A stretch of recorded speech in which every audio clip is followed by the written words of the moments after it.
who's next. And so we missed each other, and that was not an effective conversation. The other difference is that, so this is not like, he's a really fast guy, and, he's really slow. It's not like that. Think more like extrovert, introvert. A fast-paced person likes to talk to a lot of people, the more the merrier, sort of outgoing, in public, likes to be in front, comfortable in big groups. That feels like a faster pace to life. The introvert likes a few closer friends, right? And details, and give me a chance to kind of sit with that idea before I make up my final opinion, right? And they want to recharge their batteries with nobody talking to them and hanging on them. And the introvert likes to do that. I heard this yesterday. So if you imagine that friends are like money, would you like 100 pennies or would you like 4 quarters? So introverts like 4 quarters. I want some really close, big, important friends. I want 4 quarters. Extroverts are like, I want 100 pennies. I do not want to be home alone, ever. I want to have something to do every day and somebody to hang out with. Maybe it goes kind of serious, but probably not, because I got somebody else to hang out with right after that. And they want 100 pennies. Fast and slow. So you get this, right? If we do fast and slow and people and tasks. You end up with an extrovert who's really focused on people. So this is like the super social, think like in some actors, politicians, therapists who like to come to D.A. Blodgett and lead trainings. Right? Things like that's this. This is a little harder to understand. You can be extroverted and task focused. What? Think CEO, captain in the military, right? Very comfortable in front of people, like a lot of being around people, but really concerned with getting things done, right? And like to talk, outgoing. They're clearly extroverted, but they're extroverted about jobs. So the coach on a sporting team, or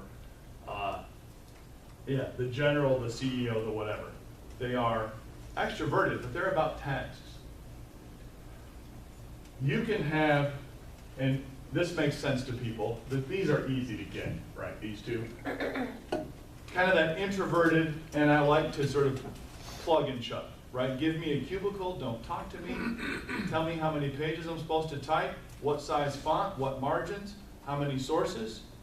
Leave me alone, and I will do that, right? And they just want to be alone with the spreadsheet over the weekend, and they like that just methodical chance to work on the task by themselves, and then they've got 4 quarters of friends, and it's pretty introverted as well. You can be introverted and be all about people. For this, think about like that one friend you have that is super easy and laid back, and they really are easy and laid back. I don't care, I'll do whatever you guys want to do. And they really will do whatever you want to do. And they really don't get upset, and they kind of roll with it. And they're always sort of like fine. They've got like a neat, sarcastic sense of humor. And they just, right? That's this group. There's no winners and there's no losers. But when I'm communicating, I need to know what's important to people. And it's really clear that different things are differently important to different people, like when I was talking to my staff. And I'm talking about one thing. This is her, and this is me, and we're opposites. And I was missing it, because that stuff that I wanted to talk about is not anything that she wants to talk about. And she's thinking, I just want to be in my office and write. So Just on a side note, for me, this is funny as a boss. So she quit. She did not give like 2 or 4 weeks notice. She gave 2 days notice. Who gives 2 days notice? Like, just give no days. Like, if you're gonna quit, just quit. She actually showed up and worked hard. On a Thursday, she said, next week Monday is my last day. Just quit today and have the weekend. And like, what? You're walking off the job. Like, what does it matter? She showed up on Monday and worked hard and started no drama. It was the craziest thing I've ever seen in my life. She worked 8.5 hours. She didn't even punch out early. She just like this, like, and worked. It was. So HR called me. They're like, really? You can just tell her, like, don't come back. I'm like, I think she's going to show up and, like, do stuff. And she did. Like, she was a machine. I teach this a lot, and it blew my mind.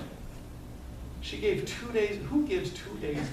I'm still processing, you can tell. Like, she gives 2 days, though. She does, right? I would give, like, 2.5 months and want to like hug it out for the last month of that. Like, it would be hard on me. But in her mind it was, I got to do an internship. I said, so why are you giving 2 days notice? You know what she said? My internship starts on Tuesday. I can work on Monday because I don't have the internship till Tuesday. Like that was just it. Like that was the answer was, I can be there because I don't start till Tuesday. You're quitting. Like what? And it was amazing. But that shows you, right? That should show it where super task focused. So then you get all the cool like internet articles and pictures and blind, and then everybody names them, right? Lion, otter, golden retriever, beaver, choleric, sanguine, phlegmatic, melancholy, and we throw them up like this. So you get the playful otter, who is extroverted and about people. You get the lion, who is the task-focused person who's extroverted. The industrious beaver, who just leave me alone, I'm going to dam up the river. And then the golden retriever, who's everybody's best friend, and whatever we're going to do is okay with me, right? So here's your handle, and then you're going to have to talk about this at your table. Let's do things the fun way. Let's do things my way. Let's do it the easy way. Let's do it the right way. And when you look at this, one of these will feel really, really you. Right? You might have two. My way is fun. My way is right. Right is the easiest. Easiest the fun. You may not have diagonals, because then you're opposite of yourself, right? But if you have two, that's fine. But one of those will feel really like you. The fun way, my way, right way, easy way. We'll be done before 10. Let's do like 7 minutes. At your table, can you talk about, you can either go 2s or 4s or 3s. I'm not going to overcook it. Can you talk about, like where I told the story about my staff and I, where clearly I am wired differently from her, and I had a miscommunication time with her, where I'm talking about one thing and she's talking about another.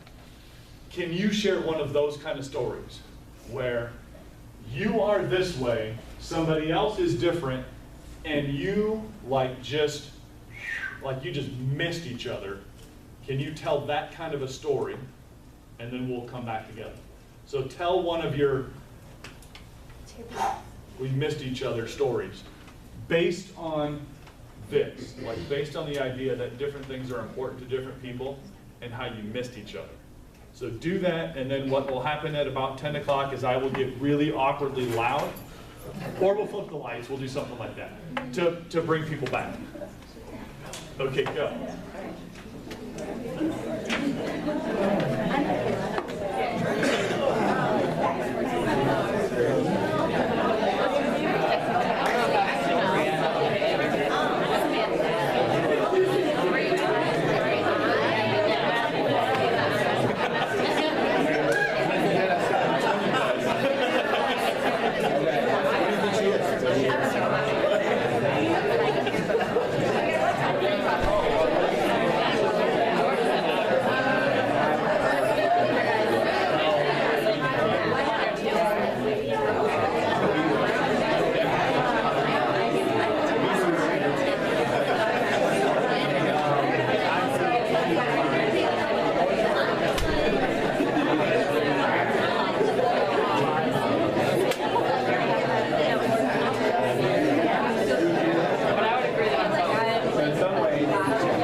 That was great. That was a lot better than yelling.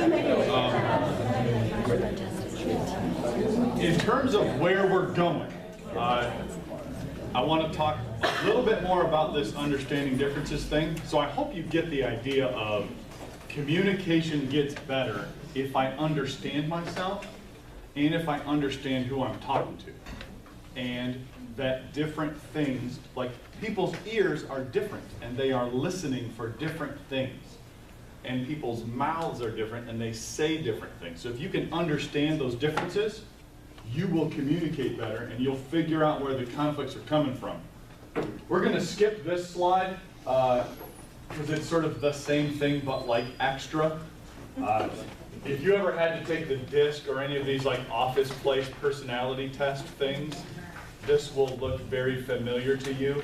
And it's sort of like what goes bad under stress for those temperament types. We'll sort of skip the under stress thing because today I want to keep us at communicating versus sort of like, well, here's what I do when I get stressed.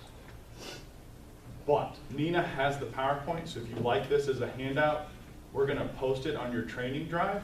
You can go there and rip it off. One more thing about like understanding differences, there's like temperament, and then I want to spend a little bit of time talking about differences in kind of people generically. Then for the whole second half, I'm hoping we can do, I want to teach you a negotiation grid, apologizing, because I think saying sorry is the best way to get out of a conflict, apologizing, and then I want to give you some, here's a thing you can teach to people, here's a thing you can take home and hang on your fridge. Like I want to make sure we have more than just the last 5 minutes, like, oh, and here's some interventions as you leave. Like I want to do interventions for a bulk of that time too. So that's 4 sort of things I'm hoping to get to. I'm going to call this men and women because it looks better to have 2 sides to it. But feel free to, if you find yourself like, no, I'm like my staff who quit, who's very like, she was just boom, logical. You would think, like stereotypical 1950s, that would be a man. That, like boom, she'd like, but that's a woman. So don't get locked into that and get distracted by that. But it is true that people have different priorities in how they are wired. So that is still true. Don't get distracted by the sort of the new stuff. One of you in the talk is very much a get the report, fix the problem. My brain is like a hallway with a bunch of